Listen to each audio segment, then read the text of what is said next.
Yeah, all right. I know that we're focusing on introduction today, but I actually did design these slides as a course. It was supposed to be a literature review course that I wanted to sell, but the Holy Spirit said, give it away for free. So I'm going to do that. So we're going to give this away for free, and I'm going to put in all my effort. I'm going to put in my best and tell you everything that you need to know. And we're going to be discussing it all from start to finish. Now, this course has different parts. Like, your literature review has different parts. So introduction up until discussion, conclusion, even the references. So we're going to touch on every part, and then I'm going to save it all eventually in a playlist as we're uploading weekly. I'll be uploading other videos as well, but we'll focus on this literature review course and try to upload one video every week, and then I'll save it in a playlist that I would name 2025 Literature Review Playlist so that you can access it. And please drop your comment, any question, anything you're not clear with, drop it in the comment section. If you think you need to reach me, my email is also in the description box. Get it there, reach out to me, and let's have a conversation. If you think you need to book a one-to-one, then there's a link also to book a one-to-one in the description box. All of those things are available to you, but this is going to be in depth. The fact that it is free does not mean that it would lack value. If anything, this is the only video you would need to watch to write your literature review from start to finish. Now, this one is just us doing a bit of housekeeping, and then I would make recommendation as well on resources. If you want me to demo those resources, you know what to do. Comment it and say, I need you to demo this resource, this tool for me, please. How do I leverage it? And yeah, I would definitely be doing that for you. Absolutely. So let's move on. So we'll be covering quite a lot of things. Why literature review? I have made a whole video a couple of weeks ago. I'll probably link that. I have made a video where I explained the essence of a literature review. What is a literature review? I defined it. I told us the different types of literature reviews that we have, the role of a literature review, the tools you can use, and all of those things. So you need to check that video to get a full explanation. But if you're watching this video, that means you've already watched that previous video to say you understand what a literature review is, or you've been asked to do a literature review in school. So why a literature review? You need to show an understanding of your topic. It is very important. You need to identify existing research. You need to identify gap in existing research. You need to show the theories that are available depending on the type of literature review that you're writing. And you need to show an understanding of existing methodology. Those are the things you want to show in your literature review. Literally, it's just you adding to the body of research that is already existing to say, you know what, this part of research has not been conducted, and I feel like I can do a good job and bring together different papers and write extensively about what they have done, because I feel like there's a gap, and primary studies being brought together can answer this research question that I have.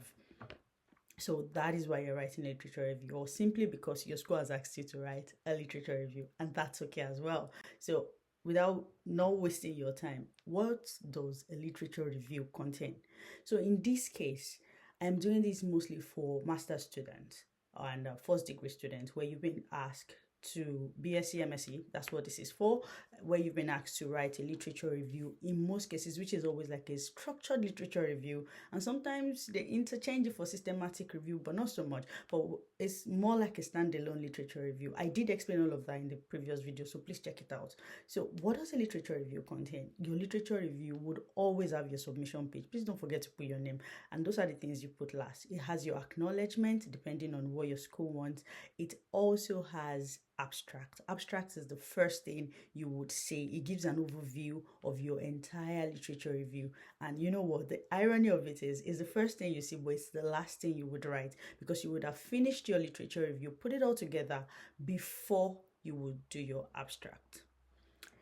Nobody should be doing abstracts at the beginning because you have not done the literature review itself. So if anyone tells you, I just want to quickly draft my abstract before I start the work, that does not even sound, it doesn't sound okay. All right. So we have depending on the outline from your school, in most cases, this is not fixed. It doesn't mean that your chapter one has to be introduction, your chapter two has to be literature review. And I'm sure there is a question from this. If we're writing a literature review, why do we have a chapter two that says literature review again? So I'm going to address that. Now, in this case, the literature review means review of existing literatures. That's literally what it means in this case. So sometimes you might write your introduction as a standalone, and sometimes you might write it together with your literature review, which the purpose is trying to see what has been done so far. What have people said? How have they come about different conclusion? And the role of that is, by the time you bring together everything different papers have said, it then leads you to your rationale. So that's the approach, or it gives you some form of justification as to why you are carrying out that literature review. So we're going to show you a life example. I'm going to show you a life example of what an introduction should look like, the one that contains an introduction that has literature review embedded in it, and an introduction that has literature review embedded in it, and then an introduction that is standalone and a literature review that is standalone. Like you have chapter one, literature introduction, chapter two, literature review. I'm going to show you each one separately, right? And then you have your methodology, which is, how did you conduct this? What approach did you use? What methodology have you adopted? How did you exclude studies? How did you include studies? We'll break all of this down in detail and you will understand. If you have questions, remember the comment section. Okay, so aside that, we would also go into results and findings and how you can analyze your findings and how you will go about writing and discussing it in a way that synthesizes your findings and not just summarizes it, all right, whereby you can also shine forth from your writing. And then lastly, we'll go into recommendation and conclusion, how to go about your references, the format to use, the APA, the Chicago, we'll go into all that. And then the appendices, what should be in the appendix, what should not be, what counts, what doesn't count. So we'll go into all those details, all right? So we keep going. I've already touched on everything we'll cover. So we'll touch on everything a literature review should contain. I want this to be sort of practical, which means that, I'm going out of my way for this, which is, once I explain the concept of introduction in this video, the next video that we'll be dropping will be one that shows you introduction, like I said earlier, introduction, which is like a chapter introduction that is embedded with literature review, and then introduction standalone with literature review standalone. I will share my screen, break it down so that you can understand in depth. That's me going out of my way for you guys. So make sure you've subscribed to this video, by the way. You absolutely don't want to miss everything that we'll be dropping. Now, chapter one, introduction, which is the meat of this conversation. So everything I have been saying earlier is just me touching on things. So the meat of the conversation now. All right. So depending on what your module brief has said, what does your module brief look like? What have they requested for you to do? That is what will drive your introduction. Now, ideally, we look at word count when we design introduction, and it says that it's just an unsaid rule that your introduction is 10% of your total word count, which means that if you have a 6,000 word literature review to write, 10% of that will be 600, which means your introduction should be within 600 to 700 or 800, let's say 600 to 800 words should be your introduction. So you have to understand that bit, which is where the planning comes in place. So if you still haven't planned your literature review, you need to get a planner. So what I did is I designed an app that can help you plan your literature review. So if you want to have access to it, just click in the description box. It is there, and you can have access to it. Plan your literature review and just follow that plan. And you can use that planner for different things. You can use it for your essay, you can use it for your literature review, you can use it for anything you're writing, actually, just so it guides you on the timeline and the word count and the key points that you want to make, which are always important. Now, this you're seeing on your screen is an extract from a module brief, which I felt was quite detailed. This is for a structured literature review. So they want a contextual background for the study. a, a critical review of existing literature, evidencing contemporary knowledge base and current debate, studies rationale to conduct the literature review, leading to establishing the research question, aim, objective, and concluding with the relevance of the review.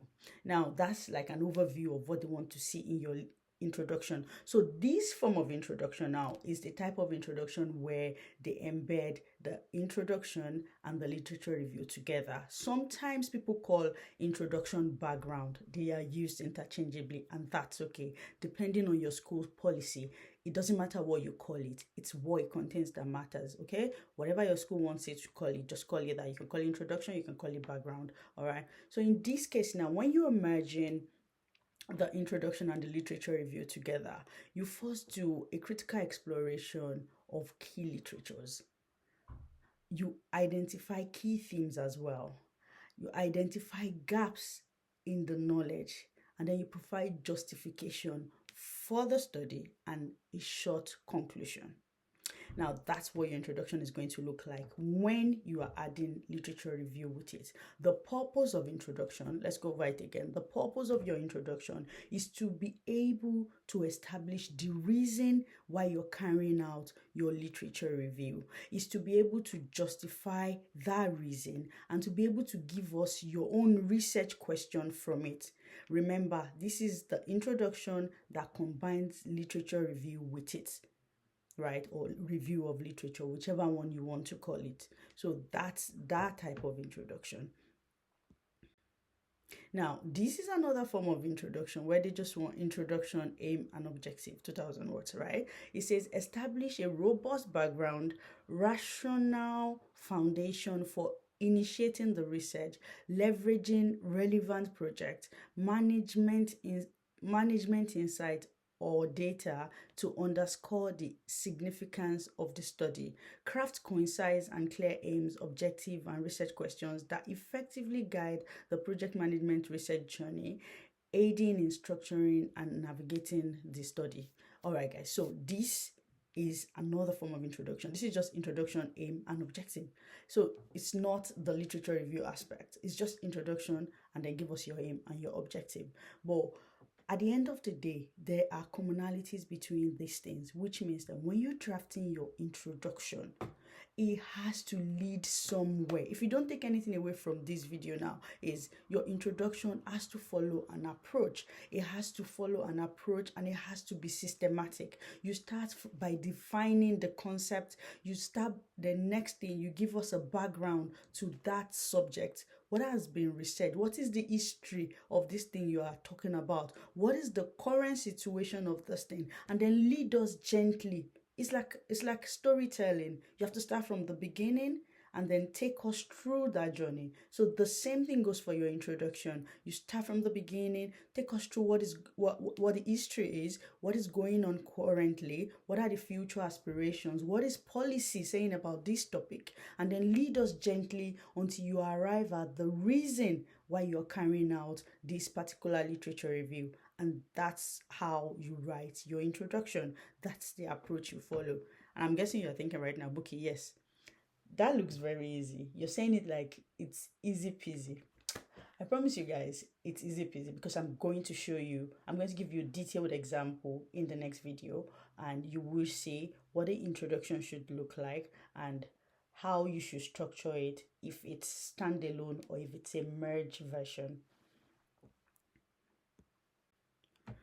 Okay, so like I promised, a real example of introduction. We're going to stop this video right here. I know you're like, this is why you should subscribe, this is why you should like, this is why you should share with your friends, because the next video that will drop after this on this sequel of literature review, because I'll be dropping other videos as well. I know that you guys need me for literature review, but I also want to satisfy my other subscribers who also want additional content regarding personal statements and other things like that. But we will be following through with the real example of introduction, and I know that this is one that you don't want to miss, and I do not want any one of you to now message me, oh, can you send it to me privately? No, we're going to share it, we're going to break it down, we're going to talk about the paragraphs, the different components that the paragraph has, and how this can be leveraged by you. So you do not want to miss that video. So make sure that you've turned on your bell notification so that you know as soon as that video drops, which is a real example